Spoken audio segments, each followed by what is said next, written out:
दिल्ली की नई भाजपा सरकार विधानसभा में कैग की लंबी पड़ी 14 रिपोर्ट पेश करने जा रही है। कैग की रिपोर्ट के अनुसार बीते 6 साल में डीटीसी का घाटा 35,000 करोड़ रुपए बढ़ गया है।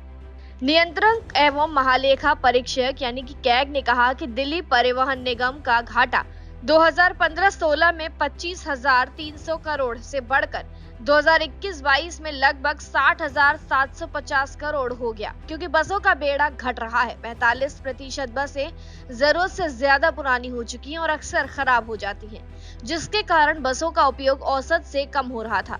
रिपोर्ट के अनुसार सूत्रों ने बताया कि लंबे समय से पेंडिंग कैग रिपोर्ट में ऑडिटर ने कई खामियों की ओर इशारा किया। ये रिपोर्ट नई भाजपा सरकार द्वारा विधानसभा में पेश किए जाने की उम्मीद है। ये उन 14 रिपोर्टों में से पहली है जिन्हें आप सरकार ने विधानसभा में साझा करने से मना कर दिया था। सूत्रों ने यह भी कहा कि घाटे की मुख्य वजह 2009 से डीटीसी के किराए में बदलाव नहीं होना है, जबकि दिल्ली सरकार द्वारा महिलाओं को मुफ्त बस यात्रा की सुविधा दिए जाने से बोझ और ज्यादा बढ़ गया है। ऑडिटर ने किसी भी व्यावसायिक योजना के अभाव की ओर इशारा किया और घाटे को रोकने और इसकी वित्तीय व्यवहार्यता सुनिश्चित करने के लिए रोड मैप भी तैयार नहीं है। डीटीसी के खस्ता हाल बेड़े में टूटी फूटी बसें यात्रियों के दैनिक अनुभव का हिस्सा के साथ एक राजनीतिक मुद्दा भी बन गई है, जिसमें भाजपा और कांग्रेस ने बार बार आम आदमी पार्टी प्रमुख अरविंद केजरीवाल के 2015 के उस वादे का जिक्र किया जिसमें उन्होंने डीटीसी बेड़े में 10,000 बसें जोड़ने का वादा किया था। दिल्ली हाईकोर्ट ने 2017 में आदेश दिया था कि डीटीसी के पास 11,000 बसों का बेड़ा होना चाहिए।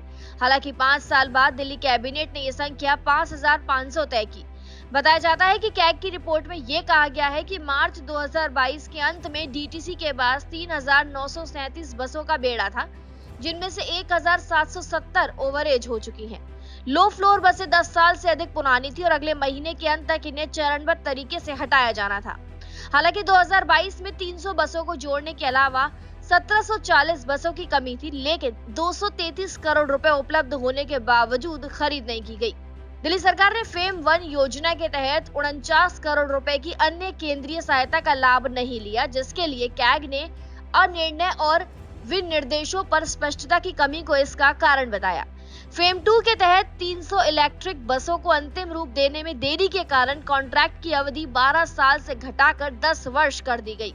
सीएजी ने यह भी कहा कि क्लस्टर बसों का प्रदर्शन प्रत्येक परिचालन पैरामीटर पर डीटीसी बेड़े की तुलना में बहुत बेहतर था, जबकि दोनों समान परिस्थितियों में काम कर रहे थे। कैग ने डीटीसी को खराब रूट प्लानिंग के लिए दोषी ठहराया, क्योंकि ये बसें 468 मार्गों पर या कुल 814 मार्गों में से 57% पर परिचालन कर रही थी।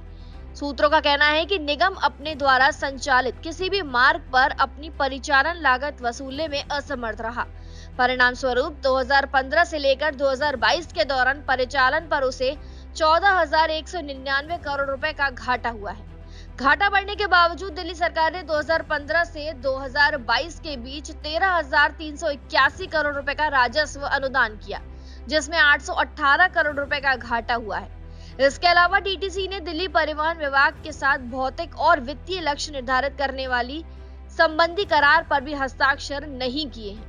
कहा जाता है कि कैग ने डीटीसी को स्वचालित किराया संग्रह प्रणाली लागू न करने और सीसीटीवी निगरानी प्रणाली लगाने के लिए फटकार लगाई है, जो परियोजना शुरू होने के 9 साल के बाद आज भी अधूरी है। डीटीसी को 6 सालों में कुल मिलाकर 35,000 करोड़ का घाटा हुआ है और इसमें सबसे बड़ी वजह महिलाओं को मुफ्त यात्रा कराना है। फिलहाल जानकारी में इतना ही। खबरों के लिए जरूर सब्सक्राइब करें भारत एक्सप्रेस।